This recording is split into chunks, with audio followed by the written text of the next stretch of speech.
Hello, hello, hello, ladies and gentlemen. You are listening to the Westcliffe Climb. I am Pastor Joshua Duffy, and of course, I am here with my good friend, Dr. Paul Looney.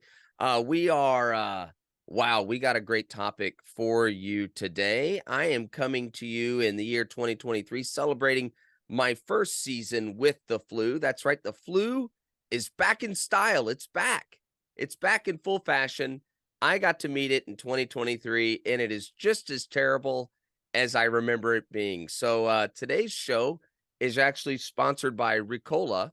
I'm kidding. It's not, but I am back, and thank you, Lord, for recovering from that hot mess. Yes. So, Dr. Paul, how are you, brother? How you doing today? Well, I am thankful I got my flu shot. Not no guarantee that I won't suffer the same terrifying fate that you've encountered, but I'm hopeful that I won't. And of course, since we're virtual, I have no fear. That's Um, it. but yeah, I'm doing great. I love the sunshine as always, and happy to be here with you, Joshua. Well, we have a great topic, one that bounces across the pond from here to the UK and back over again. One could argue it is a particular issue that seems to infect particularly Western society culture. Maybe not. Maybe it transcends all cultures. I'm not so sure, but it does seem to target us here in the States and over in the UK. Fascinating topic that Paul you want to run with today. Why don't you introduce it to our folks? Take it All away. right. Well, I'm pretty excited about talking about this because I'm very curious to know what our listeners have experienced and their reaction. But we're touching on something that it might be called the cancel culture. There are a wave of phenomenon that have spread throughout our country. People who are distancing themselves from things that make them uncomfortable, canceling friendships, family members, distancing from ideologies or political groups that make one feel uncomfortable. I read a book not long ago called The Coddling of the American Mind Mm, by Jonathan Haidt and Greg Lukianoff. And they explore this phenomenon that's particularly disturbing on the university campus. The university campus, they point out, was at one point a place where you were going to be exposed to radically differing views from what you grew up with, made uncomfortable and thinking about things from a philosophical or moral point of view that stirred the pot, that made you think, that made you feel uncomfortable. And indeed, that was the MO or modus operandi of the faculty to make kids think and make them feel uncomfortable with their assumptions. What the authors point out is that there's been this tidal wave of change sweeping across the country so that universities now are much more likely to censor or edit out ideologies or points of view that do not feel comfortable to the majority of the students attending. And so you have lectures being canceled, people being banned from campus, um, having the establishment of safe places where people don't have to be exposed to anything that makes them feel uncomfortable.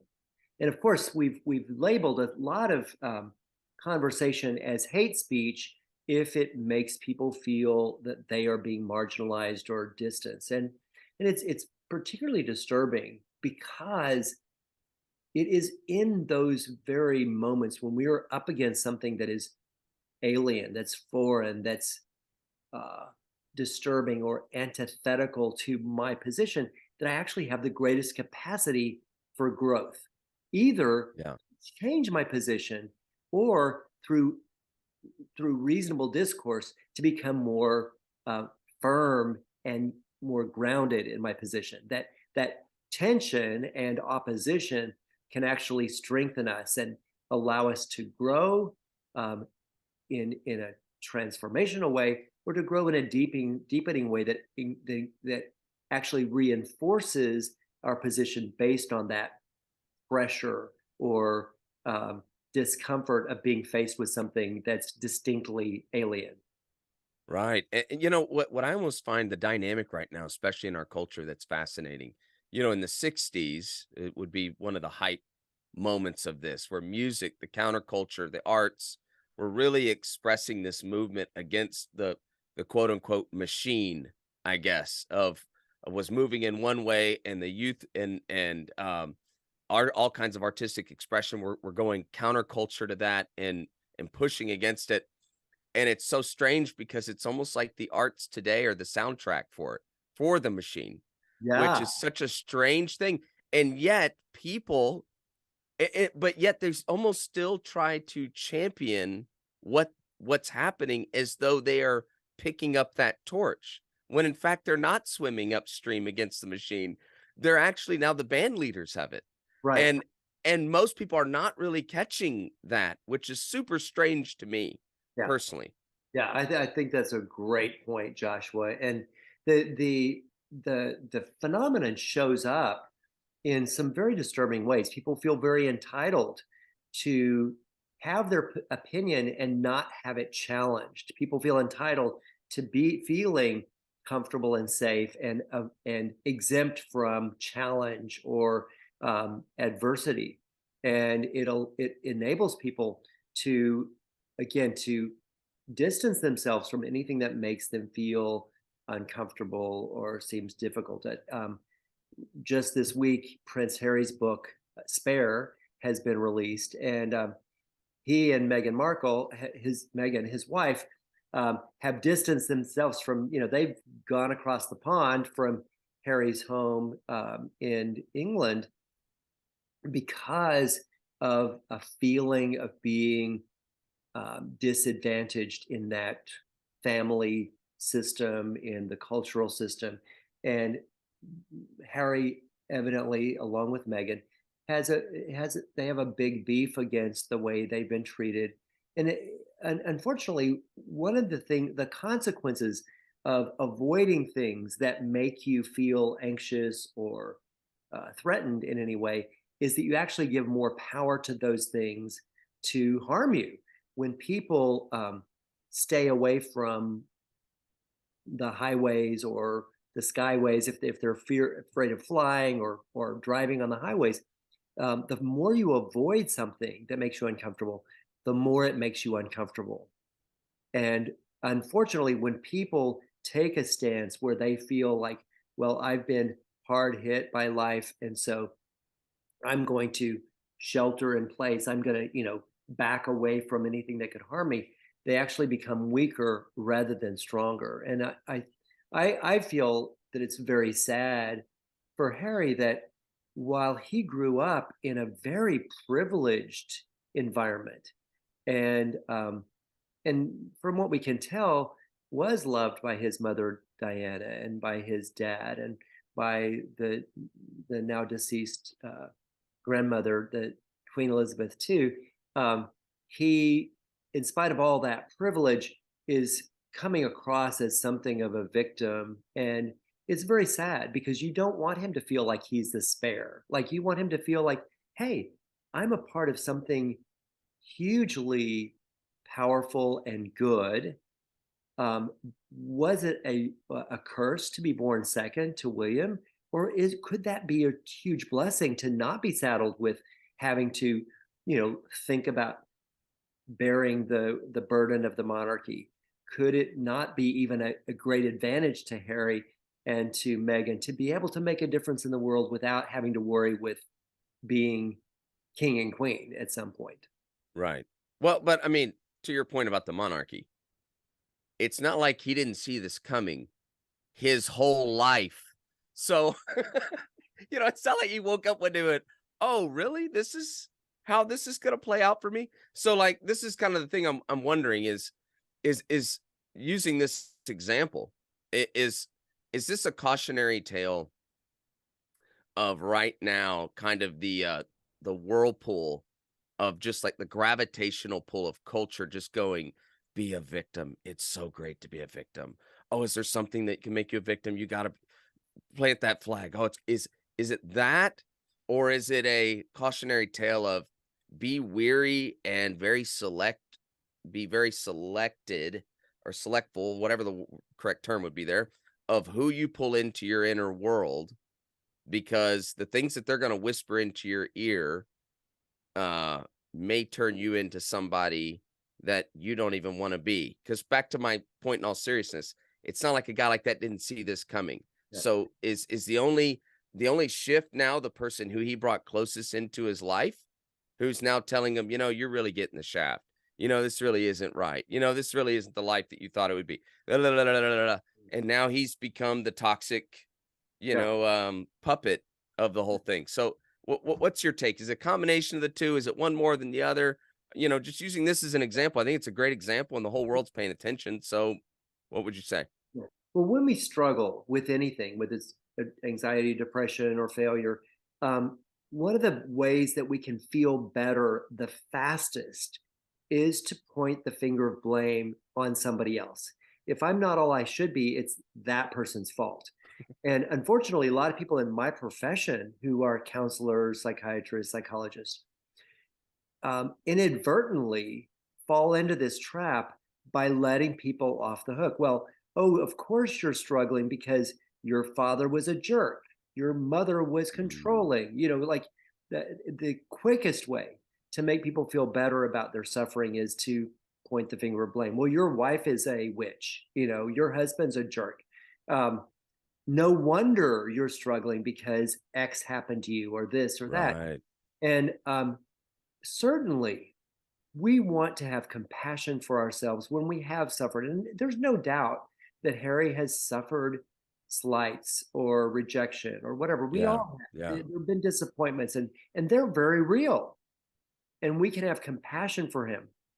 But the difference between having compassion for yourself and for others and having pity on yourself or others, or feeling victimized, is that compassion can empower you to get back up and to try again, and to realize that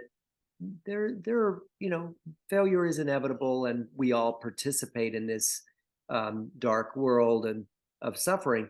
But the idea with having an excuse to fall back on, like, well, I people didn't like Megan because she's mixed race, that she has in her genetic pool, um, that black or African American. Okay, maybe it's true, maybe it's not true.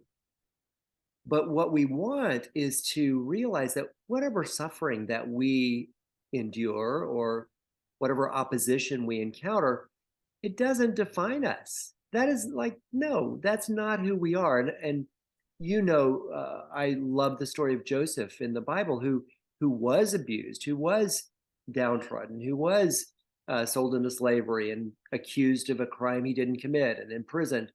But he had a sense of God's bigness. He said, "Am I God? They meant it for evil. God meant it for good." And so, what I would wish for Harry and for all of us is that we would be able to tell our story without it being spare, without it being, oh, well, I got the shaft, and therefore I have a right to separate myself from these people. Um, Joseph welcomed his brothers back into his life, Yeah. Yeah. and and certainly at a point they did take responsibility for their part in his pain. And I think it's reasonable for Harry to hope that if there were offenses against him and against Meghan, that others would take responsibility. But their ability to bear up in the face of that uh, mistreatment, whatever it was, it, that is what's going to make them feel better about themselves, and not some sort of shift in the other person. That it's really within me that I have to reclaim my sense of value, even when the people around me don't see it the same way I do. The problem that really gets things entrenched, Joshua, is that we need a story that makes us feel good about ourselves. And as I said earlier, if I can tag a storyline that makes me feel okay about exempting myself from life, from a Yeah. relationship, cutting Yeah. people off or canceling, then I have to craft that story so it looks bad enough that I feel justified in doing what I'm doing. Because what Meghan and Harry have done has been very hurtful to a lot of people that loved Queen Elizabeth. My wife is especially fond of the royals, and she follows all this stuff. I'm not as into it as she is, but she's deeply offended and wounded by this disruption in the royal family that has occurred because Meghan and Harry have chosen to distance themselves from his family. And we've had some of that pain in our own family, that we've had family members who've pulled back because of a real or perceived slight and given no recourse for reconciliation or for courteous engagement. Yeah. And you see this with divorced couples a lot. And I work, because I'm a counselor, I work with couples who have gone through divorce. And it takes a lot of strength to be able to be civil, cordial, and courteous with someone who may have cheated on you or Yeah. been abusive or, you know, major finances a complete and utter failure. Yeah. But for the sake of civility, for the sake of the family, strong individuals find a way when they have to be in the presence of that person who has been hateful or hurtful to be able to be calm and Yeah. courteous and kind, even if the other person doesn't deserve it. And that's really what I hope that our listeners will hear, is that you can choose, for the sake of your own well-being, your own mental health, for your children, for society, to learn how to have courteous and kind discourse, even with people who um, are far from your friends. Like they're not necessarily agreeing with you politically, spiritually, emotionally, but you can still see them as Yeah. people worthy of respect because they're made in the image of God, and because I have an obligation to society to comport myself or conduct myself in a way that generates that respect for all human beings, even those that I think are far afield of what I believe God intends for, for human beings Right. to be. Right. No, that's fantastic. And you know what? Just thinking about you and Terry, if there's ever been two people that could actually fix the royal family, it would be Paul and Terry Looney. So if somebody knows the royal family by 7 degrees of separation, send down the private jet, Monarch, Royal Air, whatever it is, meet you at IAH, get you out there and patch this thing up. So let me ask you this, because I saw a video here recently of a guy who basically, I mean, it's just heartbreaking. His whole world got shattered. And in the interview, he lost so much, family members, all in a very short amount of time. And he asked his counselor, "Will I ever be happy again?" And I'm curious what your response would be to what this counselor said to him. He said, "I don't know if the goal is for you to be happy again.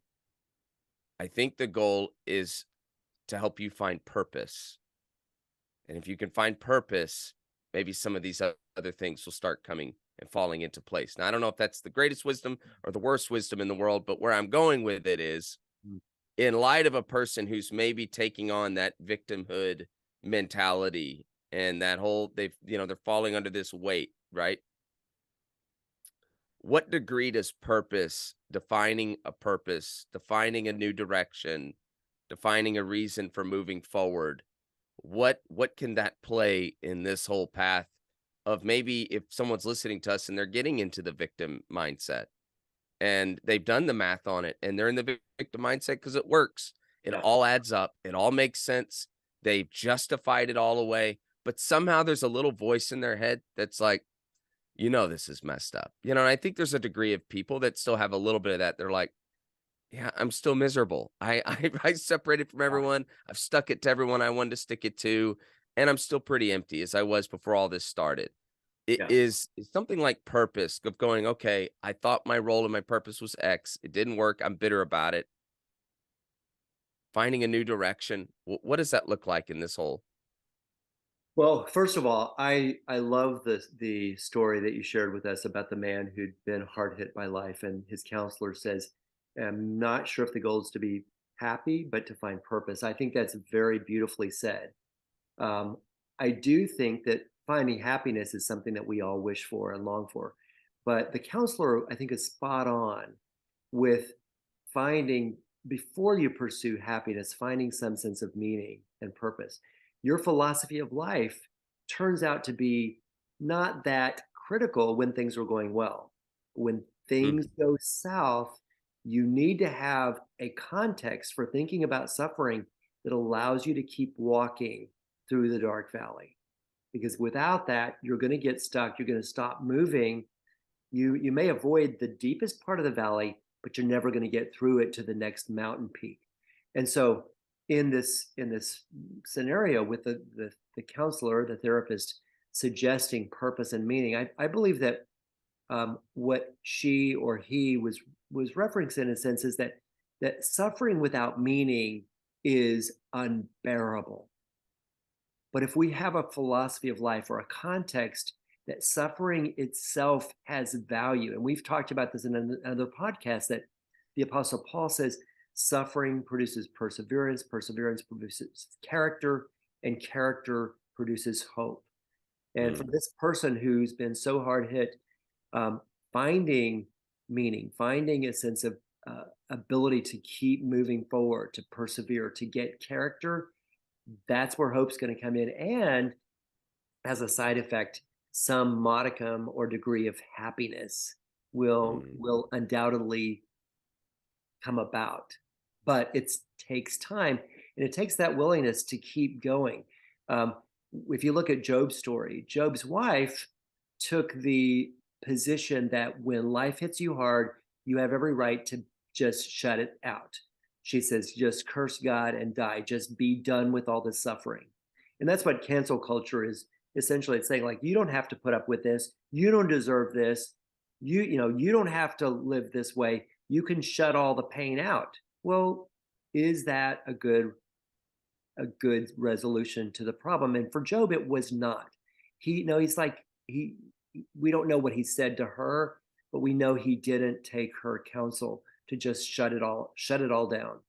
yeah. And that's what, again, cancel culture does. That suicide, of course, is the most powerful way of distancing yourself from all that could hurt you. But like suicide, canceling the immediate source of pain, to your point, Josh, doesn't necessarily end the suffering.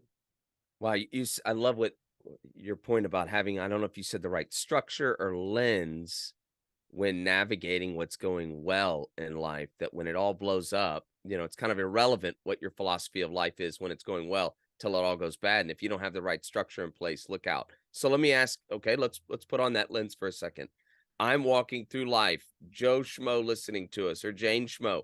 Life is going great. I'm killing it. Life, we're floating right along here. So the question is, what would be something that I need to be thinking of, or a checklist or something I need to be mindful of whether or not, while things are going well in my life, am I viewing it in a correct lens so that I can be prepared or in a position to deal with if it ever changes or if it ever falls apart? How is there a way of thinking about when things are going well in the moment so that I have them in the right perspective? Or does that make sense? So Well, I'm not I think just it does. I think that blindsided. exactly. So it has to do with having a context that takes you beyond yourself. So gratitude, when things are going well, is something that keeps us anchored in God. When we don't just like puff ourselves up and like, oh, I'm going to build bigger barns, like I'm going to just like take it easy, eat, drink, and be merry.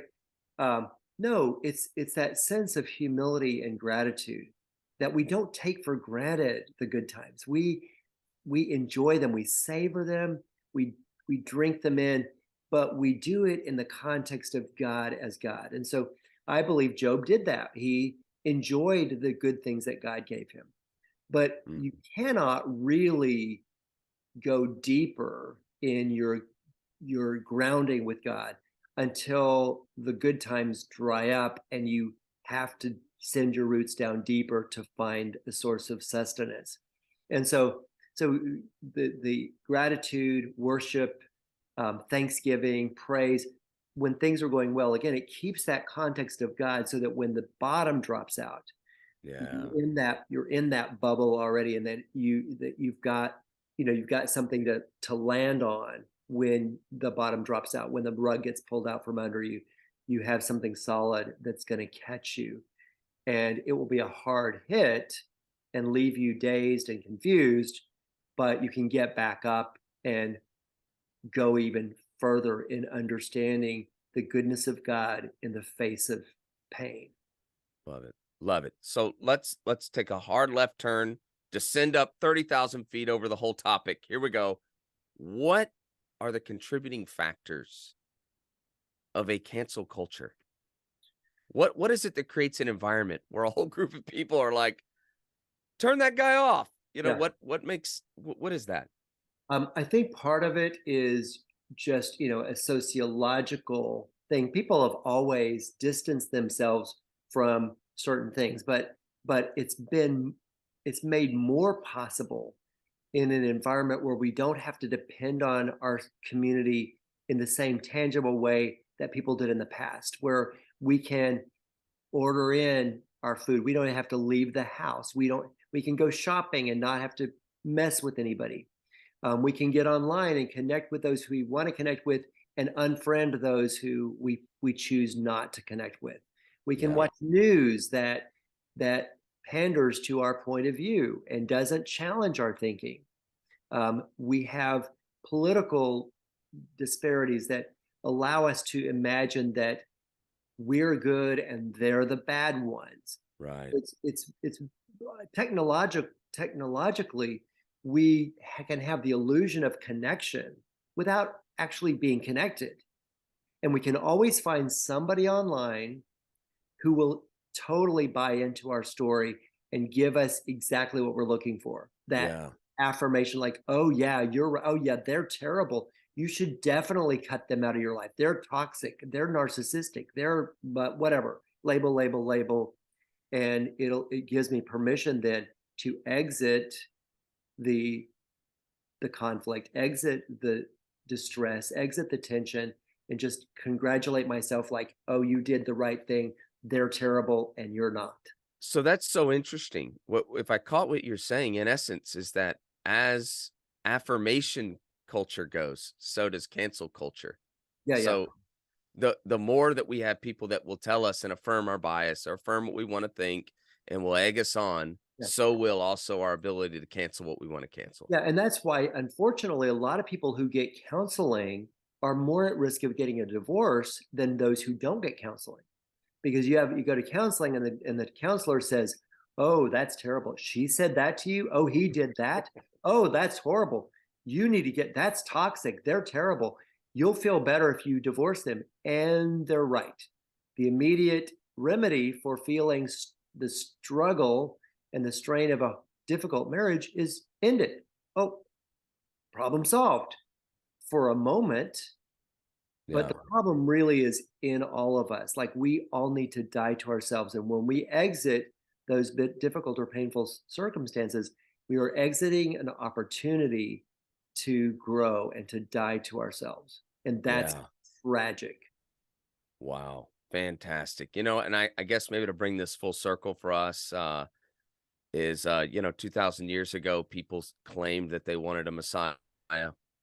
And the reality is they wouldn't say it with their lips, but they were very comfortable with the structure they had, the power structures that they had, the people that they had in play, the directions that the money moved, who held their positions, the authority that they had. And they finally marched one guy out in front of everybody and had no problem canceling him. And they just did it quickly with a vote: crucify him, crucify him, crucify him. We'll take the counterfeit Barabbas. He makes us feel good about ourselves because he's a lowly criminal. We're all better than him, right? And let's get rid of this other guy. We don't Yeah, like his message. He makes us uncomfortable.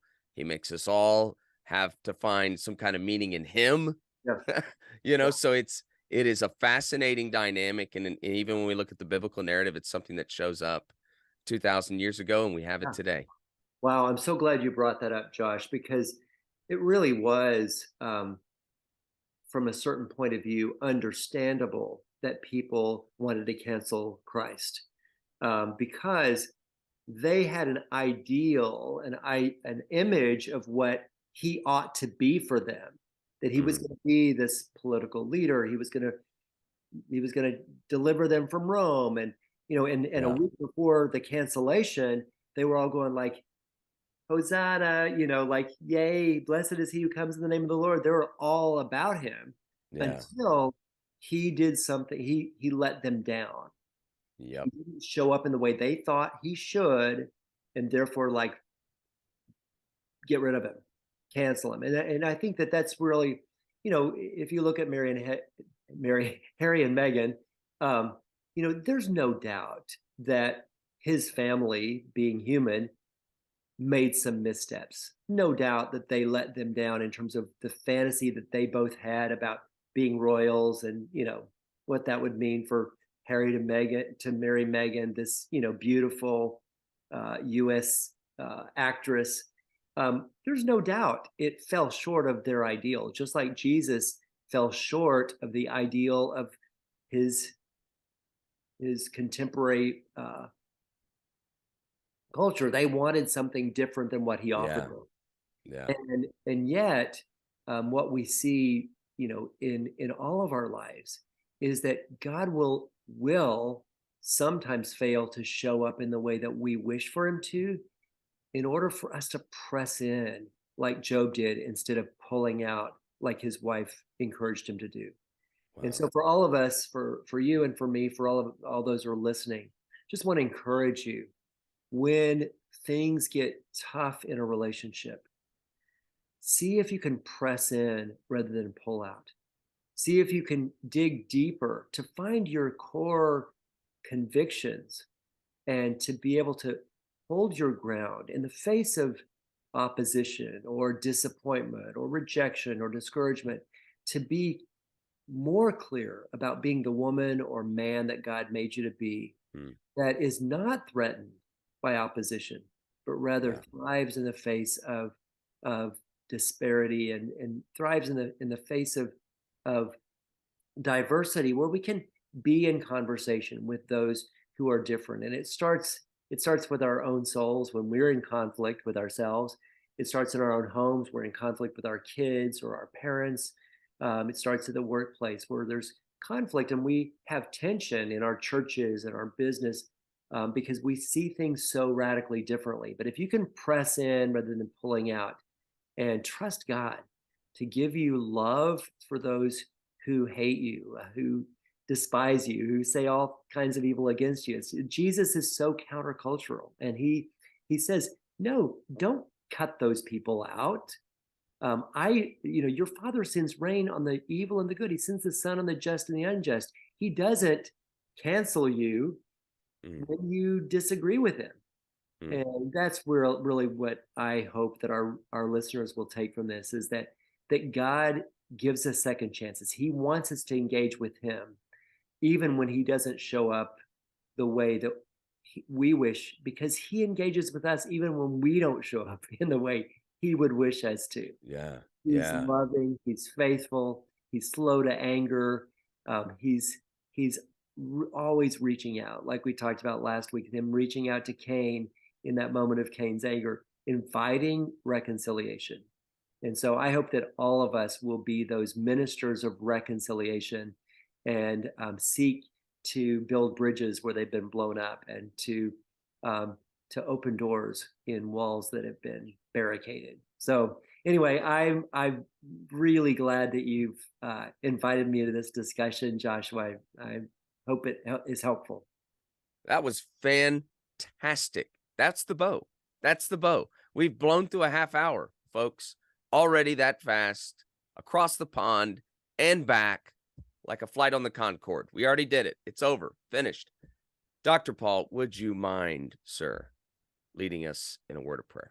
Thank you, Joshua. Love to. God, we thank you that you are the God of reconciliation. You're the God of peace. Jesus is our Prince of Peace, our wonderful counselor, our mighty God. God, thank you that He takes on responsibility for restoring the bridge that had been blown up by sin, by selfishness, by our own rebellion against you. God, thank you that He engages with us and did not fail to engage even when it cost Him everything. God, we're tempted, as Jesus was in the garden, to back away from rejection, to back away from abuse, to back away from um, punishment and degradation. But God, when you ask us to follow Jesus, to take up our cross, um, to trust you with our lives, we want to do it wholeheartedly. We want to know that it honors you when we continue to engage with those who might mistreat us or treat us badly. And God, I just pray for everyone in our culture who is tempted to back away from legitimate pain of trying to love those that may be unlovely at times. That you would strengthen our resolve. That you would give us wisdom and grace. That you help us to speak the truth in love and to press in rather than pulling out. God, thank you that we are people of faith and that we don't have to live in fear. That we're people of courage. We don't have to live in cowardice. That we're people of your promise and we don't have to live in our own pride of managing things. We can trust you and we can surrender control to you because you will, at the final day, make everything right as we surrender to you. God, thank you for Jesus who led the way in surrendering and being a minister of reconciliation. Make us like him. It's in his name we pray. Amen. Amen. We love you guys, and we will see you next week. Bye. Bye bye.